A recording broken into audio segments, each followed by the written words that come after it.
Hello everyone. पिछली video में हम लोगों ने एग्रीकल्चर टॉपिक के प्रीवियस ईयर सॉल्यूशंस को स्टार्ट कर दिया था, जिसमें हम लोगों ने 1995 से लेकर 97 तक के क्वेश्चन देख लिए थे। आज की वीडियो में हम लोग उसको कंटिन्यू करेंगे। तो पहला क्वेश्चन हमारा बोल रहा है, इधर हमारी क्रॉप्स लिखी, इधर ज्योग्राफिकल कंडीशन लिखी हैं, बार्ले, राइस, मिलेट्स, टी, और हमें इनकी मैचिंग करनी है। अगर हम लोग इसको न्यूट्रल पर्सपेक्टिव से देखें, फॉर एग्जांपल अगर हमें इसका आंसर नहीं आता तो हम लोग की अप्रोच क्या होगी इस तरह से क्वेश्चन को डील करने की। तो हमारी अप्रोच ये होनी चाहिए कि टी को जब हम लोग देखते हैं तो टी हमें ये पता है टी एक ऐसी क्रॉप है जो कि हाई एल्टीट्यूड पे होती है। मिलेट्स हम लोग को ये पता है कि मिलेट्स बहुत ज़्यादा ड्रॉट रेजिस्टेंस होते हैं, जो कि हाई टेम्परेचर पर और कम वाटर में भी अच्छा आउटपुट दे देते हैं। राइस का हमें ये पता है कि इसमें राइस में मॉइस्चर कंटेंट ज़्यादा होना चाहिए और क्लेई सॉइल होनी चाहिए। बार्ले क्या होता है वो बाद में देखेंगे। तो यानी कि कॉमन सेंस के हिसाब से अगर आप लोग ऑप्शन को देखें कि हमने क्या पता है कि हमें ये पता है टी हमारा हाई एल्टीट्यूड में होगा। Poor soil, high altitude, rich soil, ठीक है। तो यानी कि हाई एल्टीट्यूड में होना चाहिए, यानी कि हमारा D3 होना चाहिए, डी के साथ 3। तो ऑप्शन नंबर या तो ए होगा या फिर सी होगा। आगे अगर हम लोग करते हैं millets, hot and dry condition with poor soil, हो सकता है सी का 1। तो सी का 1 क्या है, यानी कि सीधी सीधी बात है ऑप्शन नंबर ए इसका क्या होगा, करेक्ट होगा। और देखा जाए तो राइस में हमें ये पता है कूल क्लाइमेट में तो राइस होता नहीं है, वार्म में होगा, हाई एल्टीट्यूड ये तो हमारा हो चुका है, यानी कि hot and moist climate with rich soil, यानी कि बी का क्या होना चाहिए, 4। तो बी का 4 और ए का 2। अब ज़रा मैं इसमें आपको एक्स्ट्रा पॉइंट्स कुछ लिखवा दे रहा हूँ जो हमारी क्रॉप्स हैं। इसलिए लिखवा रहा हूँ आपको एक्स्ट्रा पॉइंट क्योंकि एग्रीकल्चर के जो किसी भी क्रॉप से रिलेटेड क्वेश्चन केवल 3 एस्पेक्ट के बनते हैं। पहला ये उसमें रेनफॉल कितनी हो रही है, दूसरा उसकी किस तरह की सॉइल है, तीसरा उसको कितना टेम्परेचर चाहिए। उसकी क्रॉप के बारे में अगर क्रॉप के बारे में हम लोग बेसिक कैरेक्टरिस्टिक्स हम लोगों को पता होगी, अगर किसी भी क्रॉप की बेसिक कैरेक्टरिस्टिक्स हम लोगों को पता होगी तो बहुत ज़्यादा ऐसी प्रोबेबिलिटी है कि हम लोग उस क्वेश्चन को सही कर लें। तो अगर यार हम लोग एक एक क्रॉप को देखते जा रहे हैं फटाफट, कि अगर हम लोग बार्ले को देखें तो बार्ले के बारे में हम लोग बेसिक कैरेक्टरिस्टिक्स जान लेते हैं। अच्छा, पहली चीज़ हम लोग को याद रखनी क्या, कि बार्ले मिलेट क्रॉप नहीं होती है। याद रखना, बार्ले जो होती है वो हमारी मिलेट क्रॉप नहीं होती है। तो पहले तो हम लोग इधर टेम्परेचर लिख ले रहे, फिर मैंने बताया प्रेसिपिटेशन या फिर रेन कितनी होगी उसकी, फिर मैंने बताया सॉइल किस तरह की होगी, फिर कोई एक्स्ट्रा पॉइंट होगा तो आगे लिखते जाएंगे। तो जब हम लोग टेम्परेचर की बात करते हैं तो बार्ले को तकरीबन 25 से लेकर 30 डिग्री सेल्सियस के बीच का तापमान चाहिए। रेन की बात करते हैं तो रेन हमारा तकरीबन 75 से 100 सेंटीमीटर के बीच में होना चाहिए। और सॉइल जो होती है, बार्ले में एल आता है, तो एक ऐसी सॉइल होनी चाहिए, लोमी सॉइल होनी चाहिए हमारी, लोमी सॉइल। और लोमी सॉइल के साथ साथ सैंडी सॉइल में भी हमारा क्या हो सकता है, बार्ले हो सकता है। इसके साथ साथ हम लोग को ये भी पता होना चाहिए कि बार्ले हमारा यूपी, एमपी, बिहार, हिमाचल प्रदेश और वेस्ट बंगाल में होता है। इसके साथ साथ हम लोग को ये भी पता होना चाहिए क्या, कि यूपीएससी ने 2020 में ये सवाल पूछा था कि फ्रॉस्ट से बहुत ज़्यादा सेंसिटिव कौन सी क्रॉप होती है। तो खैर उसका आंसर तो कॉटन था, लेकिन हम लोग को ये भी बात पता होनी चाहिए कि बार्ले कैसी है, बार्ले भी फ्रॉस्ट इंटॉलरेंट है। दूसरी बात ये पता होनी चाहिए जो मैं आपको बता चुका हूँ, वापस रिपीट कर दूँ क्या, कि बार्ली एक ऐसी क्रॉप है जो कि हमारी मिलेट क्रॉप में नहीं आती है। दूसरा अगर हम लोग ऑप्शन देखें, अच्छा अगर आपने प्रीवियस ईयर एनालाइज देखे होंगे तो आपको पक्का पता चलेगा कि मैं सॉइल की बेसिक कैरेक्टरिस्टिक्स क्यों बता रहा हूँ। इसलिए बता रहा हूँ क्योंकि यूपीएससी जो है वो इसलिए बता रहा हूँ क्योंकि यूपीएससी बेसिक कैरेक्टरिस्टिक्स के ऊपर क्वेश्चन पूछता है बहुत ज़्यादा। अभी आप आगे सवाल देखना तो आपको पता चलेगा कि मैं क्या कह रहा हूँ। तो फटाफट हम लोग राइस के बारे में देख लें तो हम लोग को पता है कि राइस एक हमारा खरीफ क्रॉप है। दूसरी बात ये कि राइस को कितना भैया वो चाहिए, रेन। तो राइस को रेन चाहिए कम तकरीबन 150 से लेकर 300 सेंटीमीटर तक। सॉइल कैसी चाहिए, तो सॉइल हमारी राइस को चाहिए क्ले या फिर एलुवियल सॉइल। अब कैसे याद रखोगे, तो राइस में सी आता है, सी का मतलब क्या होगा, क्लेई सॉइल। उसका सोइंग के टाइम पर इसका जो टेम्परेचर चाहिए इसको वो 16 से लेकर 20 डिग्री सेल्सियस तक चाहिए। और हार्वेस्टिंग के टाइम पर इसका टेम्परेचर 18 से 32 डिग्री सेल्सियस के बीच में होना चाहिए।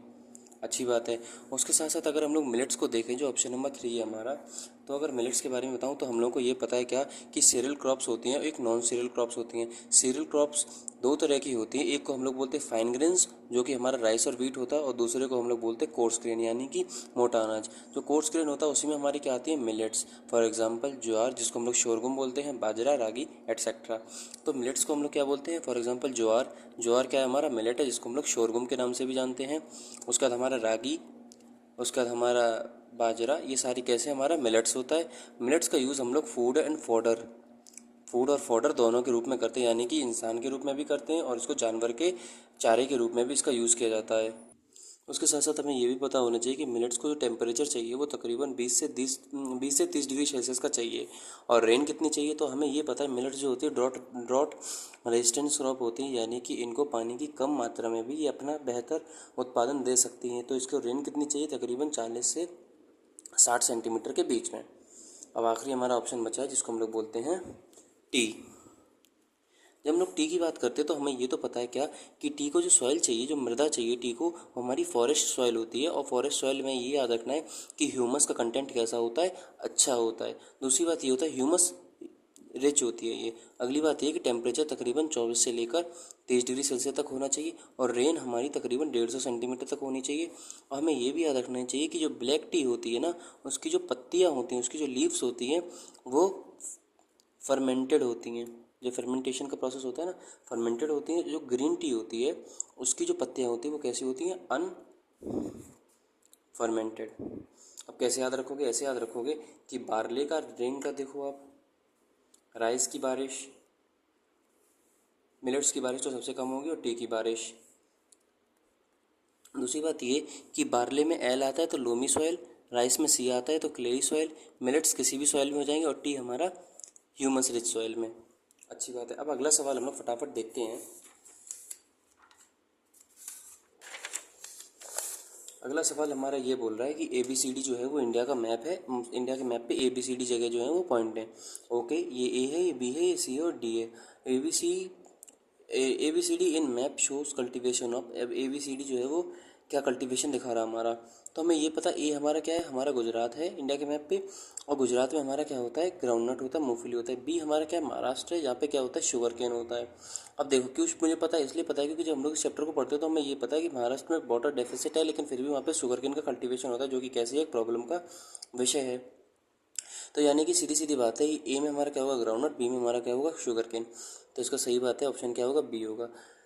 अगला हमारा सी में क्या होगा, रागी, और डी में क्या होगा, टोबैको। अब जरा फटाफट हम लोग इनके बारे में थोड़ी बहुत जानकारी लिख लेते हैं। तो यार हम लोग जब ग्राउंडनट को देखते हैं, जब हम लोग मूंगफली को देखते हैं, तो हमें ये पता है कि ग्राउंडनट गर्मियों में होती है और सर्दियों में खाई जाती है। तो ग्राउंडनट के लिए सॉइल कैसे चाहिए, तो ग्राउंडनट के लिए सॉइल चाहिए सैंडी सॉइल, सैंडी या फिर आप लूमी बोल लो। टेम्परेचर कितना चाहिए, तो टी जो है टेम्परेचर जो है हमारा 20 से 25 डिग्री सेल्सियस चाहिए। ग्राउंडनट और शुगर केन का मोर और लेस जो सॉइल टेम्परेचर रेंज होती है वो मोर लेस सेम होती है। क्यों होती है, इसलिए सेम होती है क्योंकि इनका जो क्लाइमेटिक कंडीशन है, चाहे आप महाराष्ट्र का ले लो चाहे आप गुजरात का ले लो, वो कैसा है, सेम है। तो सॉइल हमारी कैसी, सैंडिया लोमी, टेम्परेचर हमारा 20 से 25, रेंज जो है वो 50 से 100 सेंटीमीटर के बीच में होती है। ये खरीफ क्रॉप नॉर्थ इंडिया में है और राबी क्रॉप साउथ इंडिया में है। दूसरी बात हम लोग को ये भी याद रखना है कि सबसे ज़्यादा प्रोडक्शन जो है ये गुजरात में होता है, कितना, तकरीबन 45%। उसके बाद प्रोडक्शन हमारा राजस्थान में होता है, और फिर राजस्थान से कम प्रोडक्शन हमारा तमिलनाडु में होता है। ये बात हम लोग को याद रखनी है। उसके बाद अगला हम लोग जरा ऑप्शन देखें, शुगर केन। तो शुगर केन के बारे में हमें कुछ बातें पता है क्या, फॉर एग्जाम्पल इसकी सैंडी सॉइल थी, तो इसकी भी कैसी होगी, सैंडी या फिर लोमी सॉइल। अगली बात, इसका टेम्परेचर 20 से 25 था, तो इसका भी टेम्परेचर कितना होगा, 20 से 25 के ही बीच में।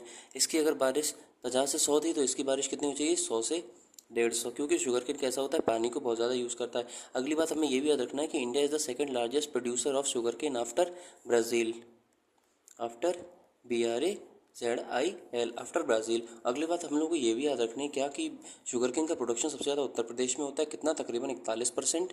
उसके बाद हमारा आता है महाराष्ट्र, किसमें कितना होता है, महाराष्ट्र में तकरीबन 25%। उसके बाद हमारा आता है कर्नाटका।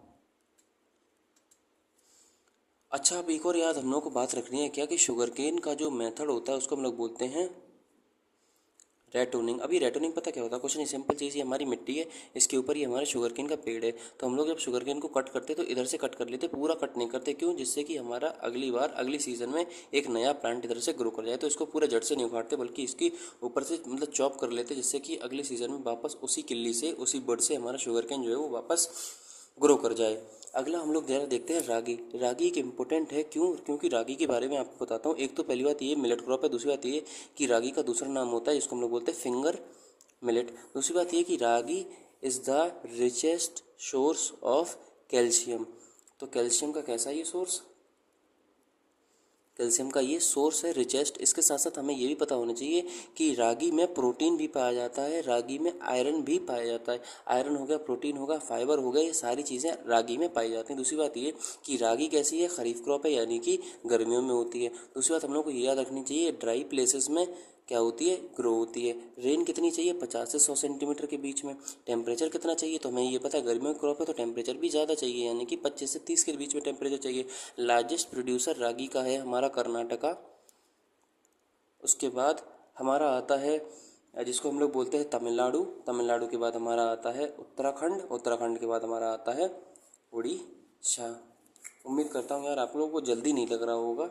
हम लोगों का कम टाइम है और कम टाइम में ज़्यादा कंटेंट है, इसलिए मैं ऐसा लिख रहा हूँ। राइटिंग वगैरह के लिए थोड़ी माफ़ी चाहता हूँ भाई। अगला हमारा क्या क्वेश्चन बोल रहा है, the following are the major, एक मिनट, the following are the major oil seed producer in India. ये हमारे ऑयल सीड है, ठीक है। Which one of the following is a correct sequence of a descending order of their production. अब इनकी production का डिसेंडिंग ऑर्डर में क्या करेक्ट वो होगा, तो इसका सही आंसर होगा ऑप्शन नंबर डी। अच्छा, ऑप्शन नंबर डी जो है उसके हिसाब से शुगर केन सबसे, सॉरी ग्राउंडनट जो हमें किस में डिसेंडिंग ऑर्डर में लगाना है, यानी कि ग्राउंडनट हमारा सबसे ज़्यादा होता है, उससे कम हमारा सोयाबीन होता है, उससे कम हमारा मस्टर्ड होता है, उससे कम हमारा सीसम होता है। ये पुराने डाटा के हिसाब से था। अभी अगर हम लोग लेटेस्ट डाटा के हिसाब से करें तो लेटेस्ट डाटा के हिसाब से हमारा सबसे ज़्यादा सोयाबीन ऑयल होता है, सोयाबीन ऑयल के बाद ग्राउंडनट ऑयल होता है, ग्राउंडनट ऑयल मतलब सॉरी सोयाबीन ऑयल सबसे ज़्यादा, उससे कम ग्राउंडनट, उससे कम मस्टर्ड, उससे कम सेसमम। तो अगर मैं अभी अगर फटाफट बताऊं तो अगर हम लोग असेंडिंग ऑर्डर में लिखें इसको, असेंडिंग ऑर्डर में यानी कि सबसे कम से लेकर सबसे ज़्यादा को, तो हमें ये पता है सबसे कम इंडिया में होता है जो मैंने बताया सीसमम ऑयल। सीसमम ऑयल के बाद अगला आता है हमारा सनफ्लावर। सनफ्लावर के बाद अगला आता है हमारा castor oil, castor seed. Castor seed के बाद अगला हमारा आता है मस्टर्ड ऑयल। मस्टर्ड ऑयल के बाद अगला हमारा आता है ग्राउंडनट का ऑयल। ये हमारा कैसा है अभी जो हाल फिलहाल का है उसके हिसाब से। उसका बाद अगला हमारा आता है सोयाबीन। अच्छी बात है। अब अगला हमारा क्वेश्चन क्या बोल रहा है कि ये एग्रीकल्चर प्रोडक्ट है और ये इनका क्या है, फॉरमोस्ट प्रोड्यूसर कौन है। कॉटन का कौन है, ग्राम का कौन है, ब्लैक पेपर का कौन है, पाइनएप्पल का। तो मुझे इसमें से केवल दो पता है, क्या हम लोग इसको अपने कॉमन सेंस से कर सकते हैं। तो देखते हैं जरा। हमें ये पता है कि कॉटन जो है वो गुजरात महाराष्ट्र में होती है, तो कॉटन का क्या होगा, ए का क्या होगा, टू। ए का क्या है, टू। ए का टू यानी कि या तो ऑप्शन नंबर 1 होगा या फिर 2 होगा।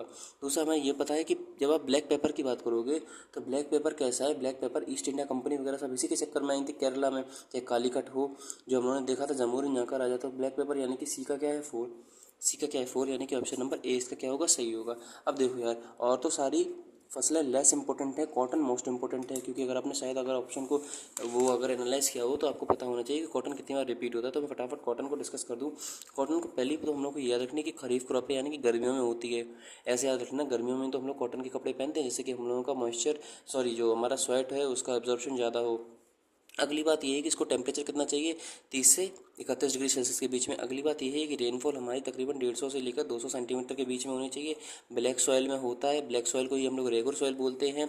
अगर सेल्फ फ्लोइंग कैपेबिलिटी इसमें होती है। अगली बात हम लोग को ये भी याद रखनी है कि दो तरह की कॉटन होगी, एक शॉर्ट स्टेपल जिसको इंडियन कॉटन बोलते हैं, एक लॉन्ग स्टेपल इसको हम लोग अमेरिकन कॉटन के नाम से जानते हैं। दोनों की दोनों हमारी इंडिया में होती है। अगली बात ये भी हम लोग को याद रखनी है कि India is the only country in the world which grows all 4 varieties of cotton are grown in India.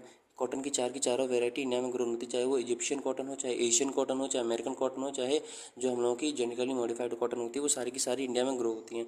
हम लोग को ये भी याद रखना है क्या, कॉटन की अगर बात चली तो मैं बता दूं आपको कि इंडिया में जो मेन जगह है, एक नदर्न जोन है जहाँ पे कॉटन होता है, एक सेंट्रल जोन है, एक हमारा सदर्न जोन है। जब हम लोग सदर्न जोन की बात करते हैं तो इसमें तक याद रखना क्या, तेलंगाना, आंध्र प्रदेश, कर्नाटक। सेंट्रल की बात करोगे तो हमारा एमपी हो गया, महाराष्ट्र हो गया, गुजरात हो गया, यहाँ पे हमारा कॉटन होता है। जब आप नॉर्थ की बात करोगे तो हमारा पंजाब हो गया, हरियाणा हो गया, राजस्थान हो गया। मैं कॉटन के बारे में बता चुका था, इसलिए मैंने फास्ट फॉरवर्ड रूप में आपको सारी चीज़ें क्लियर करती हैं। अगला मेरे भाई अगर हम लोग सवाल चलते हैं, यूपीएससी 1998 का भी हो गया। अगला हम लोग सवाल करते हैं तो देखो, इससे स्पेसिफिकली कॉटन या फिर जितने भी कॉटन वापस रिपीट हो गया है अगली साल 99 में, कॉटन है, फ्लेक्स है, शुगर बीट है या फिर जूट है, इसको लेकर कौन सी क्लाइमेटिक कंडीशन जो है वो सूटेबल है उनकी ग्रोथ के लिए। तो इसका क्या होगा आंसर, तो देखो यार हमें ये पता है कि कॉटन को ग्रो करने के लिए अभी मैंने लिखा था 150 से लेकर 200 सेंटीमीटर तक का, सॉरी मिलीमीटर, या फिर आप 150 से लेकर 200 सेंटीमीटर लिखो या फिर 2500 से लेकर 2000 मिलीमीटर लिखो, मतलब एक ही है। यानी कि ए का क्या होना चाहिए, दो। ए का दो, केवल ऑप्शन नंबर बी बोल रहा है, तो ये क्या होगा, इसका सही होगा। और हम लोग को आते भी नहीं थे, अगर आते थे तो भी हम लोग को करने की ज़रूरत नहीं थी, हम लोगों ने एक ऑप्शन से क्या कर लिया, पूरा क्वेश्चन करेक्ट कर लिया। अब अगला हमारा क्या बोल रहा है, अगला हमारा ये बोल रहा है which of the following agriculture practice is eco friendly.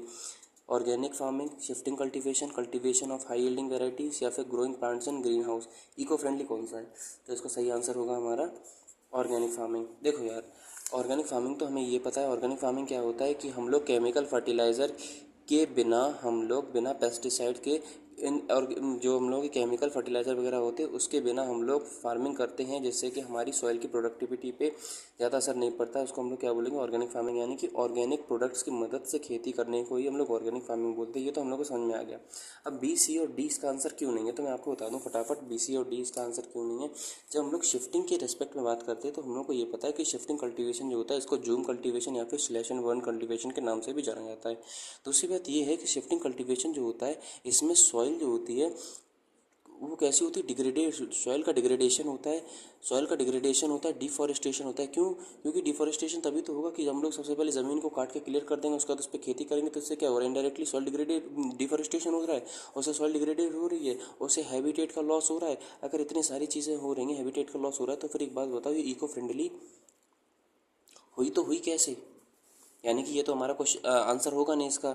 अगला, अगर हम लोग HYV सीड्स की बात करते हैं, हाई यील्डिंग वैरायटी की बात करते हैं, तो हम लोग को एक बात पता है क्या, कि इसमें इंटेंस यूज़ होता है, इंटेंस यूज़ ऑफ सिंथेटिक यानी कि मैनमेड फर्टिलाइज़र का होता है। Intense use of synthetic fertiliser का अगर इसमें यूज़ होगा तो इससे सीधी सीधी बात है क्या, कि ये हमारा, और इसमें एक और बात होती प्लस कि वाटर का यूज़ बहुत ज़्यादा होता है। ये कैसा होता है? वाटर का बहुत ज़्यादा इसमें यूज़ होता है। तो फिर एक बात बताओ, ये इको फ्रेंडली किस तरह से हुई? यानी कि ये भी आंसर नहीं होगा। अगला, हम लोग ग्लास हाउस की बात करते हैं, तो ग्लास हाउस सिंपल एक प्रिंसिपल पे बात करता है क्या। फॉर एग्जांपल मान लो एक कांच का घर है जिसमें हम लोग खेती करेंगे, तो पता है क्या करेगा? ये इनडायरेक्टली ग्रीन हाउस इफेक्ट पे काम करता है। कैसे? कि यहाँ पे शॉर्ट कमिंग रेडिएशन जो होंगी अर्थ की, जो सन की आएंगी, वो तो ट्रैप हो जाएंगी, लॉन्ग वेव रेडिएशन वापस जा नहीं पाएंगी।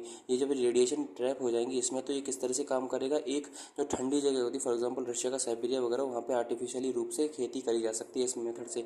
लेकिन इसका ड्रॉबैक क्या है? इसका ड्रॉबैक ये है कि एनर्जी इंटेंसिव होता है।